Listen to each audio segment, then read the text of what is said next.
Hello दोस्तों, स्वागत है आप सभी का मेरे चैनल कुलदीप विद स्टडी में। हम लोग इतिहास पढ़ रहे हैं और इतिहास में हम लोग वैदिक काल देख रहे हैं। वैदिक काल अब देखेंगे। 2 वीडियो आप लोग पढ़ चुके हैं, पाषाण और जो है आप लोग एक वीडियो और देख चुके हैं, वो सिंधु सभ्यता एवं संस्कृति। 2 वीडियो आप लोग देख चुके हैं। ये हम लोग तीसरा वीडियो पढ़ेंगे, वैदिक काल। और वैदिक काल में हम लोग जितने भी क्वेश्चन आंसर हैं उनको जो है अच्छे से देखेंगे, ठीक ना। तो चलिए हम लोग क्वेश्चन आंसर स्टार्ट करते हैं। हमारा पहला क्वेश्चन है, आर्य शब्द इंगित करता है, किससे इंगित करता है दोस्तों? ऑप्शन है इसमें नृजाति समूह को, यायावरी जन को, भाषा समूह को, श्रेष्ठ वंश को। आर्य वंश जो है दोस्तों अपने आप को श्रेष्ठ मानता है और ये जो है श्रेष्ठ वंश को जाता है। इसमें इसका ऑप्शन जो होगा डी होगा। आर्य जो है प्राचीन भारतीय, यूरोपीय एवं प्राचीन ईरानी भाषा बोलने वालों के लिए उपयुक्त शब्द है। वैदिक संस्कृति में आर्य शब्द श्रेष्ठ अथवा सज्जन तथा नैतिक अर्थ में महाकुल, कुलीन, सभ्य, साधु आदि के लिए प्रयुक्त हुआ है।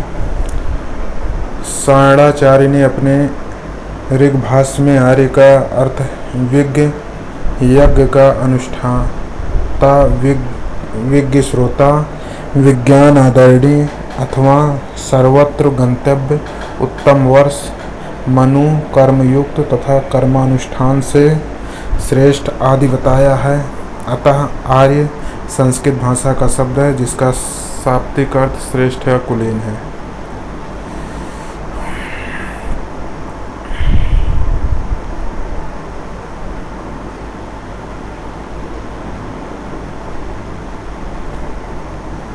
इसको थोड़ा सा बड़ा करना है। हाँ,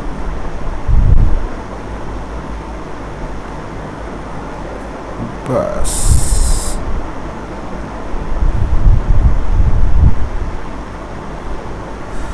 हाँ दोस्तों, सेकंड है, दूसरा ऑप्शन, दूसरा क्वेश्चन है हमारा, क्लासिकी संस्कृति में आर्य शब्द का अर्थ है।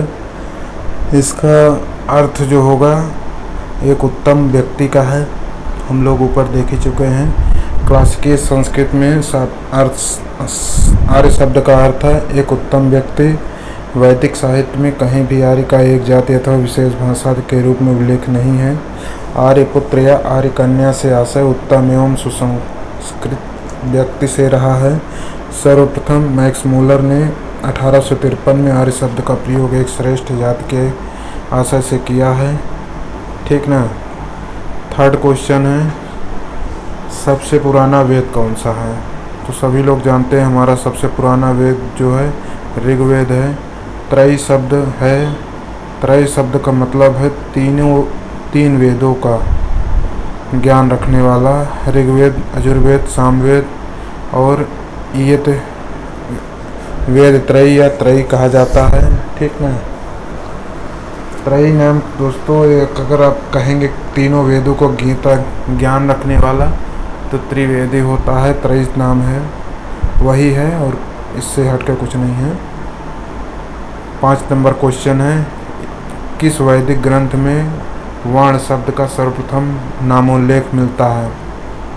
किस में मिलता है? ऋग्वेद में मिलता है। वर्ण शब्द का सर्वप्रथम उल्लेख ऋग्वेद में मिलता है। ऋग्वेद में वर्ण शब्द रंग के अर्थ में है, जहाँ कहीं व्यवसाय, चयन के अर्थ में प्रयुक्त हुआ है। आर्यों को गौर वर्ण तथा दासों को कृष्ण वर्ण कहा गया है। प्रारंभ में हम 3 वर्णों का उल्लेख पाते हैं, ब्रह्म, क्षत्र तथा वैश्य। कालांतर में एक चौथा वर्ण शूद्र नाम से समाज में उत्पन्न हुआ। ऋग्वेद के 10वें मंडल के पुरुष सूक्त में सर्वप्रथम शुद्ध शब्द मिलता है। यहाँ चारों वर्णों की उत्पत्ति एक विराट पुरुष के विभिन्न अंगों से बताई गई है। 6 नंबर हमारा क्वेश्चन है, वर्ण व्यवस्था से संबंधित पुरुष सूक्त मूलतः पाया जाता है, किसमें पाया जाता है? ऋग्वेद में पाया जाता है। नेक्स्ट है हमारा 7 नंबर क्वेश्चन, सुलेमित करना है। अब हमको जो है इसको सुलेमित करना है। अब हमारा अर्थवेद जो है, अर्थवेद हमारा किससे संबंधित है? ये जो है औषधियों से संबंधित है। और हमारा ऋग्वेद किससे संबंधित है? ईश्वर महिमा से संबंधित है। और यजुर्वेद हमारा किससे संबंधित है? बलिदान विधि से संबंधित है। सामवेद जो है संगीत से संबंधित है। ये है तो अथर्ववेद हमारा औषधि से संबंधित है, ऋग्वेद हमारा ईश्वर महिमा से संबंधित है, यजुर्वेद बलिदान से संबंधित है, सामवेद संस्कृत से संबंधित है। यहाँ भी देख लीजिए, अथर्ववेद औषधियों से संबंधित है, ऋग्वेद में ईश्वर महिमा देवताओं की स्तुति है, यजुर्वेद में कर्मकांड बलिदान विधि एवं सामवेद में संगीत का विस्तृत उल्लेख है। नेक्स्ट क्वेश्चन नंबर 8 है, ये भी सुलेमित करने के लिए ही है।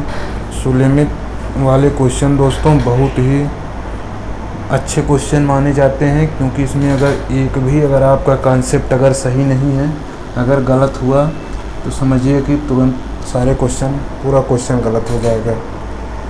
तो ऋग्वेद हमारा किससे संबंधित है? ऋग्वेद हमारा दोस्तों, ऋग्वेद हमारा जो है स्रोत और प्रार्थनाओं से संबंधित है, ठीक ना। और यजुर्वेद किससे संबंधित है? स्रोत एवं कर्मकांड से संबंधित है। सामवेद किससे संबंधित है? संगीतमय से संबंधित है। अथर्ववेद किससे संबंधित है? तंत्र मंत्र एवं वशीकरण से संबंधित है। इस तरह है। ऋग्वेद में स्तोत्र एवं प्रार्थनाएं हैं, जिसमें कुल 1028 सूक्त या रचनाएं हैं। यजुर्वेद में स्तोत्र एवं कर्मकांड वर्णित हैं। सामवेद के पद गेय रूप में संगीतमय स्रोत हैं, जिनको उद्गाता पुरोहित गाता था। अथर्ववेद में कुल 20 अध्यायों एवं 731 सूक्तों में तंत्र मंत्र एवं वशीकरण के संदर्भ में साक्ष्य है। 9 नंबर हमारा क्वेश्चन है, निम्नलिखित 4 वेदों में किस एक में जादुई माया और वशीकरण का वर्णन है? तो ये जो है हमारा सी होगा, अथर्ववेद में है। ऋग्वेद में कुल कितनी रचनाएं हैं? 1028 हैं। सूची 1 को सूची 2 से सुलेमित करना है। फिर हमारा आ गया सूची 1 और सूची 2 को सुलेमित करने वाला, तो इसमें जो है होगा हमारा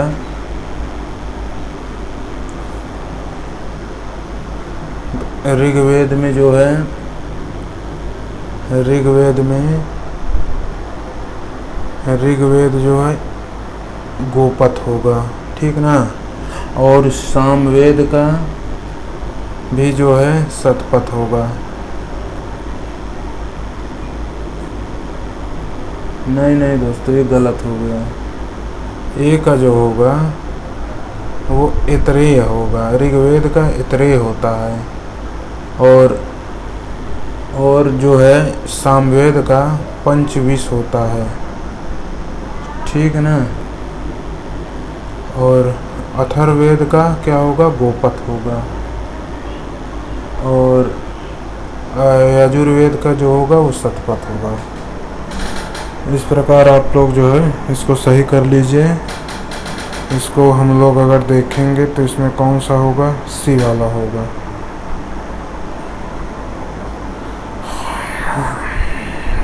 देखिए, मैंने जो है यत्रेय को जो है ब्राह्मण भी कहा जाता है, मैंने जो है लिखा हुआ है। तो गोपथ ब्राह्मण संबंधित है, किससे संबंधित है? अथर्ववेद से संबंधित है। अभी ऊपर हम लोग देख ही चुके हैं। ब्राह्मण ग्रंथ अनेक हैं। ये ग्रंथ यज्ञ एवं उनके अनुष्ठान के विधि विधानों के संबंध में जानकारी देते हैं। इनमें ऐतरेय ब्राह्मण, कौशिकी ब्राह्मण, तांड्य महाब्राह्मण, साड्विक ब्राह्मण, शतपथ ब्राह्मण और गोपथ ब्राह्मण अधिक उल्लेखनीय है। महत्वपूर्ण बात यह है कि इन ब्राह्मण ग्रंथों का संबंध वेदों से है। ऐतरेय ब्राह्मण तथा कौशिकी ब्राह्मण का ऋग्वेद से, तांड्य महाब्राह्मण, साड्विक ब्राह्मण तथा जैमिनीय ब्राह्मण का सामवेद से, शतपथ ब्राह्मण का यजुर्वेद से, जबकि गोपथ ब्राह्मण अथर्ववेद से संबंधित है। नेक्स्ट है हमारा 13 नंबर क्वेश्चन है, ऋग्वेद का कौन सा मंडल पूर्णतः सोम को समर्पित है? तो इसका आंसर होगा दोस्तों सी होगा, 9वां मंडल है जो सोम को पूर्णतः समर्पित है। ऋग्वेद में कुल 10 मंडल हैं। इसके 9वें मंडल के सभी 114 सूक्त सोम को समर्पित है।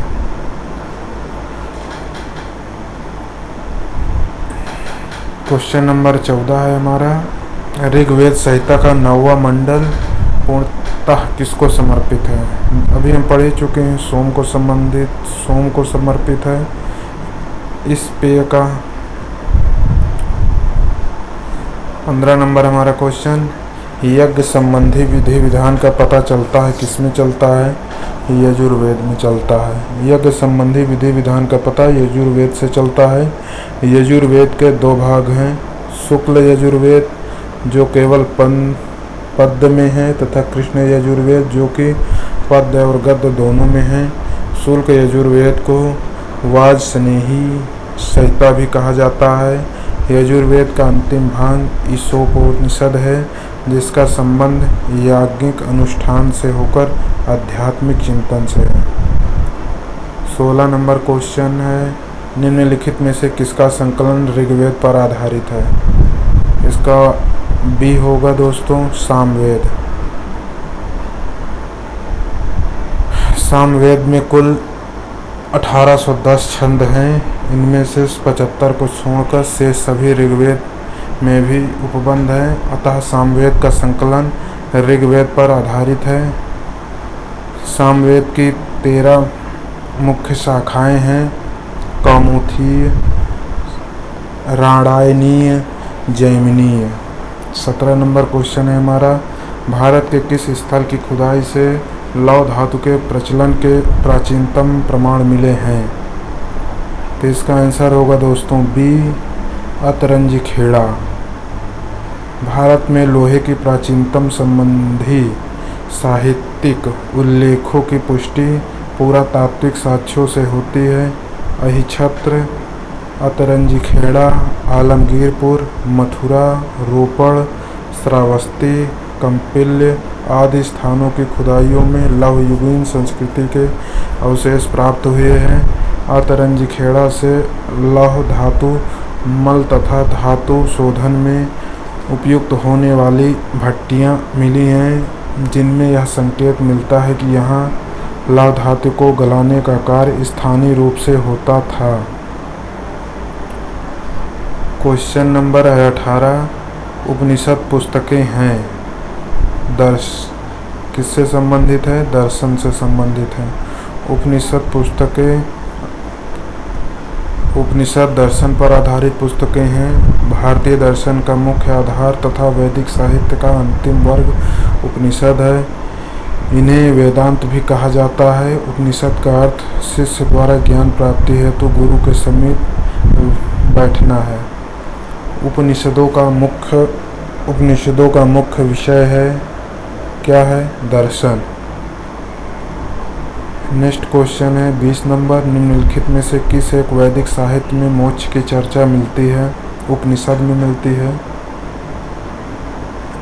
21 नंबर हमारा क्वेश्चन है, अध्यात्म ज्ञान के विषय में नचिकेता और यम का संवाद किस उपनिषद में प्राप्त होता है? तो सी है कठोपनिषद में। ठीक ना दोस्तों। 22 नंबर क्वेश्चन है, नचिकेता आख्यान का उल्लेख मिलता है कठोपनिषद में। 23 नंबर हमारा क्वेश्चन है, उपनिषद काल के राजा अश्वपति शासक थे कि केकय का। इसका विस्तृत हम लोग जरूर देखेंगे। उपनिषदों में कुछ क्षत्रिय राजाओं का उल्लेख प्राप्त होते हैं जो विद्वान दार्शनिक थे और उन्होंने ब्राह्मणों को भी ज्ञान दिया था। इन राजाओं में विदेह के राजा जनक, पंचाल के राजा प्रवाहणबाजी, केकय के राजा अश्वपति और काशी के राजा अजातशत्रु प्रमुख थे। नेक्स्ट क्वेश्चन है हमारा 24 नंबर। निम्नलिखित में से वैदिक साहित्य का सही क्रम कौन सा है? तो सही क्रम दोस्तों वैदिक संहिता, ब्राह्मण, आर्यायक, उपनिषद, यही ए नंबर ही है।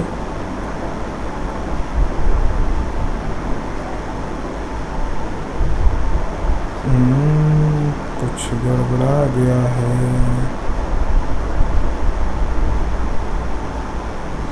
गड़बड़ हो गया है दोस्तों।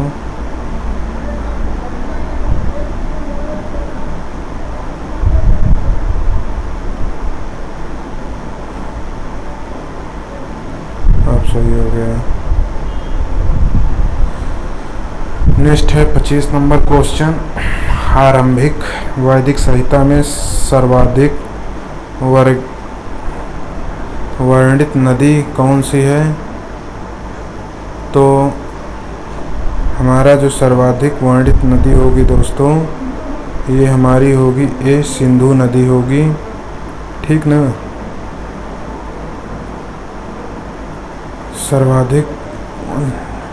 सर्वाधिक वर्णित नदी जो होगी हमारी सिंधु होगी। सिंधु नदी का ऋग्वैदिक काल में सर्वाधिक महत्व था। इसी कारण इसका उल्लेख ऋग्वेद में सर्वाधिक हुआ है। सिंधु नदी को इसके आर्थिक महत्व के कारण हिरण्यनी कहा गया है तथा इसके गिरने की जगह परावत अरब सागर बताई गई है। सरस्वती ऋग्वैदिक आर्यों की सर्वाधिक पवित्र नदी थी, इसे नादिमा कहा गया है। नेक्स्ट क्वेश्चन है दोस्तों 26 नंबर हमारा। वैदिक नदी आस्किनी की पहचान निम्नांकित नदियों में से किस एक साथ की जाती है? तो इसका आंसर होगा दोस्तों चेनाब, ठीक है ना। नेक्स्ट क्वेश्चन होगा दोस्तों हमारा 27 नंबर का। ऋग्वेद में निम्नांकित किन नदियों का उल्लेख अफगानिस्तान के साथ आर्यों के संबंध का सूचक है? तो इसका आंसर होगा कुंभा और क्रमु। ऋग्वेद में उल्लिखित कुंभा, काबुल, क्रमु, कुर्रम, गोमती, गोमल एवं सुवालु स्वात नदियाँ अफगानिस्तान में बहती थी। इन नदियों का उल्लेख से स्पष्ट होता है कि आर्यों का अफगानिस्तान के साथ गहन संबंध था। वैदिक नदी कुंभा का स्थान कहाँ निर्धारित होना चाहिए? तो कहाँ होना चाहिए? अफगानिस्तान इसका सही होगा। अब ये आ गया हमारा जो है सुलेमित करने वाले क्वेश्चन। इसमें वैदिक नदियाँ हैं और इसके आधुनिक नाम है। तो इसका आधुनिक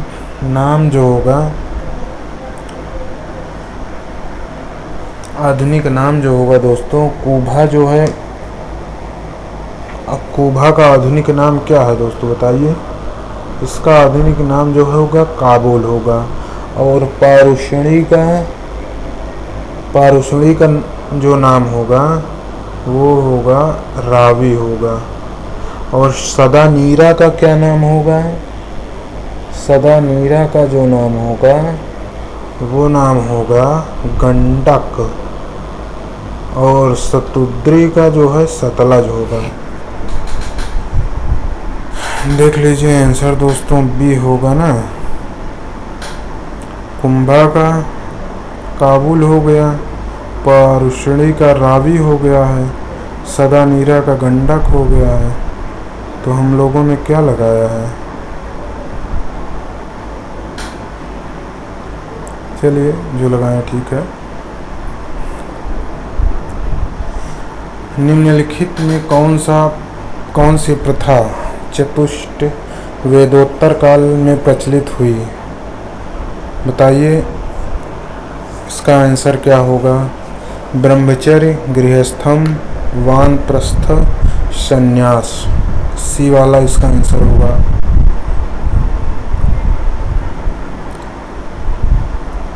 नेक्स्ट क्वेश्चन है हमारा 31 नंबर। धर्म तथा रीत भारत की प्राचीन वैदिक सभ्यता के एक केंद्रीय विचार को चित्रित करते हैं। इस संदर्भ में निम्नलिखित कथनों पर विचार कीजिए। कथन है हमारा, धर्म व्यक्ति के दायित्वों एवं स्वयं तथा दूसरों के प्रति व्यक्तिगत कर्तव्यों की संकल्पना था। रीत मूलभूत नैतिक विधान जो कि सृष्टि तथा उसमें अंतर्निहित सारे तत्वों के क्रियाकलापों को संचालित करता था। तो इसका ऑप्शन क्या होगा दोस्तों, बताइए आप लोग सभी लोग, इसका ऑप्शन क्या होगा। देखिए जो धर्म था, जो धर्म होता है ये जो है स्वयं और व्यक्ति के दोनों के जो है कर्तव्यों का कोई इसमें वो धर्म के लिए कोई ऐसा वो नहीं है, ठीक ना। वैदिक सभ्यता में कोई धर्म का ऐसा वो नहीं था। जो लोग धर्म मानते थे उस सभी का अपना अपना जो है पालन करना होता था। सभी लोग अपना पालन करते थे जो जिस धर्म को करते थे। तो इसीलिए इसमें दोनों सही होगा, ऐसा इसमें नहीं है। ए और बी दोनों होगा। नेक्स्ट क्वेश्चन है हमारा 32 नंबर।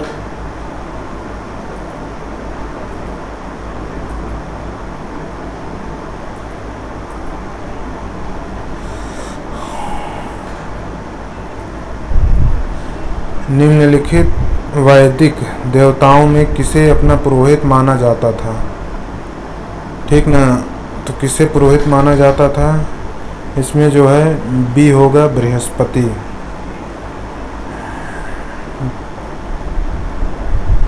निम्नलिखित में से कौन सा ब्राह्मण वादिनी थी जिसने कुछ वेद मंत्रों की रचना की थी? लोपामुद्रा थी जो दोस्तों। वैदिक साहित्य में कई ऐसी विदुषी स्त्रियों का उल्लेख मिलता है जिन्होंने वेद मंत्रों की रचना की है। यथा अपाला, घोषा, विश्ववारा, लोपामुद्रा आदि हमारे विदुषी स्त्रियां थीं जिनके द्वारा वेद मंत्रों की रचना की गई है दोस्तों।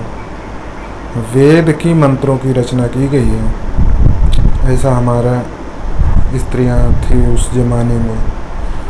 नेक्स्ट क्वेश्चन है 34 नंबर। वैदिक काल में निष्क शब्द का प्रयोग एक आभूषण के लिए होता था, किंतु परवर्ती काल में इसका प्रयोग इस अर्थ में हुआ। किस अर्थ में हुआ दोस्तों? इसका ऑप्शन होगा डी, ठीक ना। वैदिक काल में निष्क किस अंग का आभूषण था? गला का था। वैदिक काल में निशाका से जाने जाते थे, स्वर्ण आभूषण के लिए जाने जाते थे। हमारा 37 नंबर क्वेश्चन है, बोगज कोई महत्वपूर्ण था क्योंकि? इसके ऑप्शन है दोस्तों, इसके ऑप्शन क्योंकि क्या था, यहाँ देखिए इसका बी वाला जो होगा यही सही होगा। यहाँ से प्राप्त अभिलेख में वैदिक देवताओं एवं देवियों का नामोल्लेख प्राप्त होता है, ठीक ना, यही है। तो नेक्स्ट क्वेश्चन है 38। निम्नलिखित अभिलेख में से कौन सा ईरान से भारत में आर्यों के आने की सूचना देता है? तो कौन सा देता है? हमारा बोगज कोई देता है, ठीक ना। 39 क्वेश्चन है, निम्नलिखित में से किसने आर्यों के आदि देश के बारे में लिखा था? किसने लिखा था? बाल गंगाधर तिलक जी ने। बाल गंगाधर तिलक जी जो है ज्योतिष एवं खगोल शास्त्र के आधार पर यह मत व्यक्त किया था कि आर्यों का आदि देश उत्तरी पूर्व था, किंतु तिलक को यह मत इतिहासकारों में मान्य नहीं है। ठीक ना,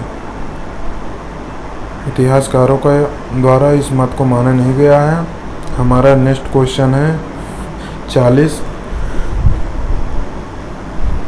जिस ग्रंथ में पुरुष में का उल्लेख हुआ है वह कौन सा है बताइए। शतपथ ब्राह्मण है। ठीक ना। नेक्स्ट 41 नंबर है हमारा। शतपथ ब्राह्मण में उल्लिखित राजा विदेघ माधव ने संबंधित ऋषि थे। तो ऋषि थे दोस्तों, इसका ऑप्शन होगा डी, ऋषि गौतम रहुगढ़ थे। 42 नंबर है क्वेश्चन। उत्तर वैदिक काल में निम्नलिखित में से किनको आर्य संस्कृति का धूर समझा जाता था। अंग और मगध जी को। ठीक ना। गोत्र शब्द का सर्वप्रथम प्रयोग हुआ था ऋग्वेद में। गोत्र दोस्तों अभी भी है, जो भी हम लोग हिंदू धर्म के हैं तो हिंदू धर्म में सभी का अपना अपना गोत्र होता है। चाहे कोई भी वर्ण के आप हैं, अगर आप हिंदू धर्म में हैं तो सभी का गोत्र होता है। सब लोग अपने अपने गोत्र को जानते ही होंगे। ठीक ना। तो इसका उल्लेख जो हुआ है ऋग्वेद में हुआ है, और इसका समूचे जो भी हिंदू धर्म है, सनातन धर्म है, सभी लोग का गोत्र होता ही है। हमारा नेक्स्ट क्वेश्चन है 44। पूर्व वैदिक आर्यों का धर्म मुख्यतः था प्राकृति पूजा और यज्ञ। दोस्तों उस समय जो भी पंडित पुजारी होते थे उनका काम ही यही होता था, सिर्फ पूजा करना, यज्ञ करना, बस यही एक कार्य होता था। ऋग्वेद काल में जनता निम्न में से मुख्यतः किसमें विश्वास करती थी। उस समय बलि और कर्मकांड पे विश्वास होता था। प्रसिद्ध 10 राजाओं का युद्ध किस नदी के तट पर लड़ा गया। ये दोस्तों बहुत क्वेश्चन इम्पोर्टेंट है। पौरुषणी नदी के तट पर लड़ा गया है और कई एग्जामों में पूछ चुका है।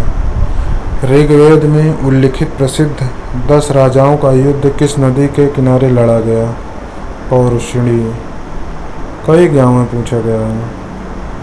नदी में से किस नदी को ऋग्वेद में मतेत्मा, देवीत्मा एवं नदीत्मा संबोधित किया गया है। सरस्वती नदी को दोस्तों, सरस्वती। ठीक ना। ऋग्वेद में सर्वाधिक पवित्र एवं सम्मानित नदी सरस्वती है। ऋग्वेद में सरस्वती को ही मातेत्मा, देवीत्मा एवं नदीत्मा कहा गया है, अर्थात सबसे अच्छी माँ, सबसे अच्छी देवी, सबसे अच्छी नदी भी।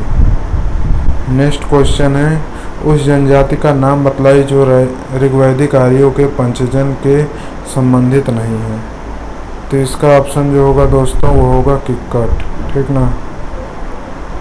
प्राचीन काल में आर्यों के जीविकोपार्जन का मुख्य साधन क्या था। शिकार ही था, और कुछ उस समय कहाँ खाना पीना था। ऋग्वेद में उल्लिखित यव शब्द किस कृषि उत्पाद हेतु प्रयुक्त किया जाता था। जौ था दोस्तों। ठीक ना। वैदिक युग में प्रचलित लोकप्रिय शासन प्रणाली थी वंश परंपरागत राजतंत्र, यही था। नेक्स्ट क्वेश्चन है दोस्तों हमारा 53 नंबर। वैदिक युगीन सभा। वैदिक युगीन सभा दोस्तों इसका ऑप्शन जो होगा वो होगा मंत्री परिषद थी। वैदिक युगीन सभा जो थी वो मंत्री परिषद सभ्यता थी। इसका हम लोग थोड़ा सा देख लेते हैं। वैदिक काल में सभा एवं समिति नामक 2 संस्थाएं राजा की निरंकुशता पर नियंत्रण रखती थी। अच्छा, संभवतः राजा कुलीन एवं वृद्ध मनुष्यों की संस्था थी जिसमें उच्च कुल में उत्पन्न व्यक्ति ही भाग ले सकते थे। इसके विपरीत समिति सर्वसाधारण की सभा होती थी, जिसमें जनों के सभी व्यक्ति अथवा परिवार के प्रमुख भाग ले सकते थे। नेक्स्ट 54 नंबर क्वेश्चन है, किस वेद में सभा और समिति को प्रजापति की 2 पुत्रियां कहा है? तो इसका ऑप्शन होगा डी होगा। अर्थवेद में सभा और समिति को प्रजापति की 2 पुत्रियां कहा गया है। नेक्स्ट है 55 नंबर क्वेश्चन, आयुर्वेद अर्थात जीवन का विज्ञान का उल्लेख सर्वप्रथम मिलता है, कहाँ मिलता है? अथर्ववेद में मिलता है। नेक्स्ट हमारा 56 नंबर क्वेश्चन है, ऋग्वेद धर्म था, बहुदेववादी धर्म था, ठीक ना। नेक्स्ट हमारा क्वेश्चन है 57 नंबर, सर्वाधिक ऋग्वैदिक सूक्त समर्पित है, किसको समर्पित है? इंद्र भगवान को समर्पित है।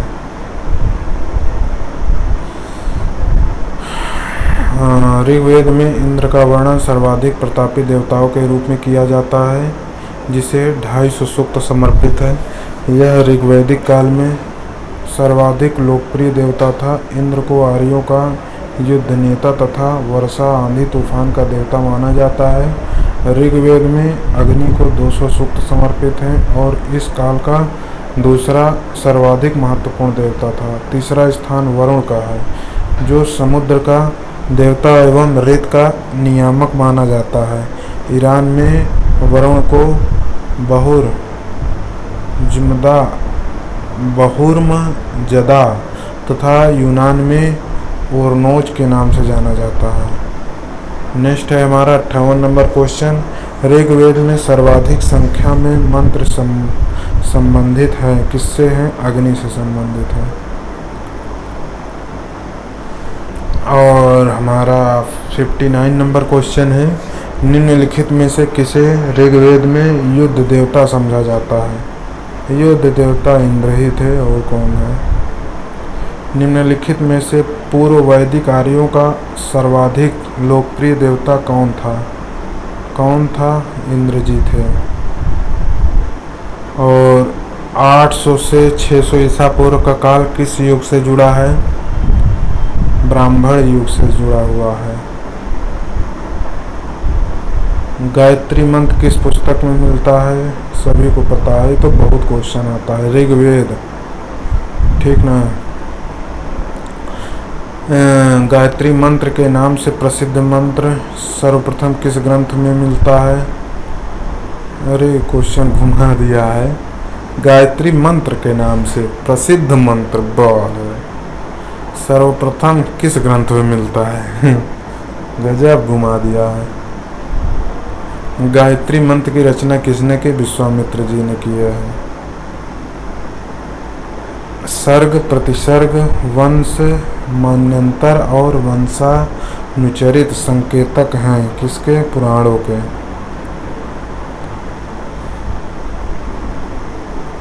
ठीक है दोस्तों, पुराणों की कितनी संख्या है बताइए? 18 संख्या है। 18 पुराण हमारे हैं। देखिए, पुराणों की संख्या 18 है। पहला है मत्स्य, दूसरा है मार्कंडेय, तीसरा है भविष्य, चौथा है भागवत, पांचवा है ब्राह्मण, 6 है ब्रह्मवैवर्त, 7 है ब्राह्मण, 8 है वामन, 9वां है वराह, 10 है विष्णु, 11 है वायु, 12 है अग्नि, 13 है नारद, 14 है पद्म, 15 है लिंग, 16 है गरुड़ और 17 है कूर्म, 18 है स्कंद पुराण। दोस्तों, इसमें सभी के अपनी अपनी अलग अलग समय, अलग अलग स्थिति, अलग अलग जो भी उस समय आदमी का जैसे उम्र होता है, उसी तरह इस पुराण को भी बनाया गया है। तो हमारा जो होता है, जितने भी पुराण हैं, 18 पुराण हैं, पुराणों का सभी का अलग अलग समय है, सभी अलग अलग गाने का भी समय अलग है। तो अगर आप लोग अगर पुराण में अगर रुचि रखते हैं, तो कोई भी एक पुराण जो आपको पसंद हो जैसे कोई भी अगर आपको पसंद है, भागवत पुराण हुआ, कोई विष्णु पुराण हुआ, वायु पुराण हुआ, अग्नि पुराण, जो भी आपको पसंद है पढ़िए, बहुत मज़ा आएगा। इनकी सबकी किताब भी आसानी से मिल जाती है, ठीक ना। तो इसीलिए सब लोग पढ़ा करिए, गीता पढ़िए, भागवत पढ़िए, रामायण पढ़िए, जो भी अगर आपके पास समय है पढ़ने हम लोग जैसे तैयारी करते हैं तो हम लोग भी जो है पढ़ना चाहिए, क्योंकि इसको पढ़ने से मन की शांति मिलती है। जानकारी तो आदमी हर तरह की लेता ही रहता है, थोड़ा बहुत जो है अगर आप अपने धर्म के विषय में अगर जानकारी लेंगे तो बहुत ही एक अलग वो होता है। इतिहास में सारी चीज़ें समाहित हैं, इसीलिए सब कुछ पढ़ा करिए। अगर कभी कभी मन हो जाए तो गीता पढ़िए, पुराण पढ़िए, वेद पढ़िए, जितना हो सके उतनी जानकारी लीजिए। तो नेक्स्ट क्वेश्चन है 67, श्रीमद् भागवत गीता मौलिक रूप से किस भाषा में लिखी गई थी? संस्कृत भाषा में लिखी गई है। 68 नंबर क्वेश्चन है, महाभारत मूलतः किस रूप में जानी जाती है? ये जो है जय संहिता रूप में जो है महाभारत को जाना जाता है। और महाभारत में जो है सबसे लोकप्रिय क्वेश्चन ये है, श्लोकों की संख्या इसमें कितनी है? ठीक ना, 24,000 है।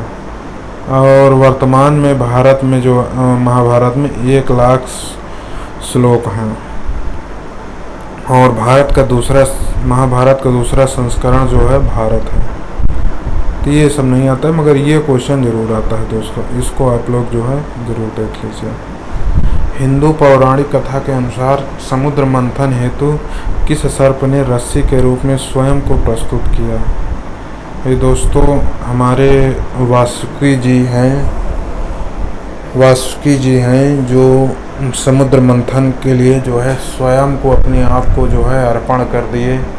और ये बहुत बड़ी बात है कि अपने आप को किसी के हाथ में रस्सी के रूप में देना कि आप ले जाइए और यूज करिए, ये एक मायने रखता है। कोई भी एक आदमी होता है, चाहे कितना सीधा से सीधा होता है, वो कुछ नहीं बोलता है, बहुत सीधा है, मगर तब पर भी ऐसा कोई अपने आप को नहीं करता है। मगर वासुकी जी की जितनी भी बड़ाई की जाए उतनी कम है। इन्होंने अपने आप को जो है समर्पण कर दिया कि जाइए आप हमारा यूज करिए, पत्थर में लगाइए, चाहे जैसे भी करिए उसको यूज करिए। और रसुरी जो होती है दोस्तों, अगर आप कल्पना किए होंगे, रसुरी जो होती है दोस्तों, बहुत ही आदमी उससे यूज करता है, बहुत उसमें बल लगाता है, बहुत ही बेकार तरह से, जिसको हम कह सकते हैं, यूज करता है। अगर आप लोग कुआं से कभी अगर कुएं से पानी अगर खींचे होंगे तो आपको अंदाज़ा लगा होगा कि हम लोग रस्सी को कैसे करते हैं। तो इसी तरह वासुकी जी ने जितना बड़ा काम किया है जिसका कोई वो नहीं है। नेक्स्ट क्वेश्चन है 70, किस काल में अछूत की अवधारणा स्पष्ट रूप से उद्धृत हुई थी? तो इसका ऑप्शन होगा दोस्तों, होगा डी, होगा धर्मशास्त्र के समय में, ठीक ना। नेक्स्ट क्वेश्चन है 71 नंबर, सत्यमेव जयते शब्द किस उपनिषद से लिया गया है? तो सत्यमेव जयते जो है मुंडकोपनिषद से लिया गया है, ठीक ना कि मुंडकोपनिषद है, मंडूक लिखा हुआ है, गलत है, इनमें से कोई नहीं होगा, मुंडकोपनिषद से लिया गया है। सत्य की ही विजय होती है, यह भारत के राज चिन्ह पर भी अंकित है। भारत का राज चिन्ह सम्राट अशोक महान द्वारा सारनाथ में स्थापित सिंह स्तंभ से लिया गया है। भारत सरकार द्वारा इसे जो है 26 जनवरी 1950 को अपनाया गया। इस राज चिन्ह के मूल स्तंभ में शीर्ष पर 4 सिंह हैं जो एक दूसरे के विपरीत दिशा में घूमकर बैठे हैं, जिससे 4 में से केवल 3 ही हमें सामने अगर हम लोग प्रत्यक्ष देखते हैं तो 3 दिखाई देते हैं, मगर चौथा उसके जस्ट पीछे होता है। ठीक ना। नेक्स्ट क्वेश्चन है हमारा दोस्तों, सत्यमेव जयते शब्द कहाँ से लिया गया है? मुंडकोपनिषद से लिया गया है। और भारतीय प्रतीक पर उत्कीर्ण सत्यमेव जयते लिया गया है, कहाँ से लिया गया है? ये भी मुंडकोपनिषद से लिया गया है। ऋग्वेद की मूल लिपि कौन सी थी दोस्तों? ये ब्राह्मी लिपि थी। और नेक्स्ट क्वेश्चन है, वैदिक कर्मकांड में होता का शब्द क्या होता है? किससे संबंध है? ऋग्वेद से संबंधित है। दोस्तों ये जो है कुछ स्कैन करने में कुछ दिक्कत है तो आप लोग एडजस्ट कर लीजिए, मैं बोल रहा हूँ उसी अनुसार आप लोग नोट भी कर लीजिए। मैं क्वेश्चन और आंसर दोनों देखिए स्पष्ट इसीलिए बोलता हूँ कि आप लोगों को कोई दिक्कत ना हो। 76 नंबर क्वेश्चन है, अवेस्ता और ऋग्वेद में समानता है। अवेस्ता किस क्षेत्र से संबद्ध है? ईरान से संबंध है। ठीक ना। इसका ऑप्शन है, नोट कर लीजिए, ए जो है भारत से है, बी जो है ईरान से है, सी जो है इजराइल से है, डी जो है मिस्र से है। तो इसका बी होगा आंसर, ईरान से होगा। नेक्स्ट है 77 नंबर क्वेश्चन, वैदिक काल में किस जानवर को जो है किया जाता था, माना जाता था? किसको माना जाता था बताइए? अधन्य माना जाता था, अधन्य। तो इसमें ऑप्शन है, ए जो है बैल है, बी भेड़ है, सी गाय है, डी हाथी है। तो इसका जो है सी जो है गाय को अधन्य माना जाता था। ठीक ना। ये देखिए 78 नंबर क्वेश्चन है, ऋग्वेद में अधन्य का प्रयोग हुआ है, गाय के लिए हुआ है। ऋग्वेद काल के आरंभ में निम्न में से किसे महत्वपूर्ण मूल्यवान संपत्ति समझा जाता है? तो बी को जो है गाय को जो है मूल्यवान संपत्ति उस समय माना जाता था। गाय को उस समय दोस्तों बहुत ही क्रेज था। उस समय गाय का आदमियों के तुल्य से भगवानों के तुल्य उस समय माना जाता था गाय को। तो अभी भी लोग मान रहे हैं, मगर दोस्तों गाय के जितना होना चाहिए था उतना लोग नहीं मानते हैं। ठीक ना। अभी भी लोग मान रहे हैं मगर उतना नहीं मान रहे हैं। उस समय गाय की बहुत पूजा होती थी, बहुत ही माना जाता था, जिसकी कोई तुलना आज से तो उस समय बहुत ही अच्छा था। चलिए नेक्स्ट क्वेश्चन है 80 नंबर, प्राचीन भारतीय समाज के प्रसंग में निम्नलिखित शब्दों में से कौन सा शब्द शेष 3 के वर्ग का नहीं है? तो कौन सा नहीं है दोस्तों? कोश है। ठीक ना। नेक्स्ट हमारा क्वेश्चन है, संस्कारों के कुल संख्या कितनी है? तो 16 संस्कार होते हैं दोस्तों। आप लोग सब लोग जानते ही होंगे। संस्कार का शाब्दिक अर्थ जो है परिष्कार, शुद्धता और पवित्रता है। गौतम धर्मसूत्र में इसकी संख्या 48 मिलती है। मनु ने गर्भाधान से मृत्यु पर्यंत 13 संस्कारों का उल्लेख किया है। शब्द की स्मृतियों में इनकी संख्या 16 स्वीकार किया गया है। आज यहाँ सर्व प्रचलित है इनके नाम दोस्तों। इसमें जो है बहुत ही बड़ा है, इसको मैं छोटा कर दे रहा हूँ तो आप लोग देख लीजिए। गर्भाधान है दूसरा जो है पुष्वन है, तीसरा जो है सीमांतोन्नयन है, 4 जो है जातकर्म है, 5 जो है नामकरण है, 6 जो है निष्क्रमण है, 7 जो है अन्न प्राशन है, 8 जो है चूड़ाकरण है, 9 जो है कर्णवेद है, 10 जो है विद्यारंभ है, 11 उपनयन, 12 वेदारंभ, 13 केशांत, 14 समावर्तन, 15 विवाह है, 16 अंत्येष्टि। तो ये हमारे 16 संस्कार हैं नेक्स्ट हमारा 82 नंबर क्वेश्चन है और शायद ये लास्ट भी होगा। जीविकोपार्जन हेतु वेद वेदांग पढ़ाने वाला अध्यापक कहलाता था। उपाध्याय। दोस्तों इस तरह हमारे जो है 82 क्वेश्चन थे और 82 समाप्त हो गया है। इसी तरह दोस्तों अगर आपको वीडियो का अगर बहुत अच्छा लग रहा है, आप लोगों को समझ में आ रहा है मेरी पढ़ाई हुई बात, तो चैनल को जितना हो सके उतना शेयर करिए, वीडियो को शेयर करिए, लाइक करिए दोस्तों, कमेंट करके बताइए कि और आगे इसके बाद क्या पढ़ाया जाए। क्योंकि दोस्तों मेरा उद्देश्य यही है कि आप लोग जो है सभी लोग फ्री में बिना 1 रुपये कहीं दिए लिए आप लोगों को पूर्ण शिक्षा ग्रहण कराना, आप लोगों को नौकरी दिलाना।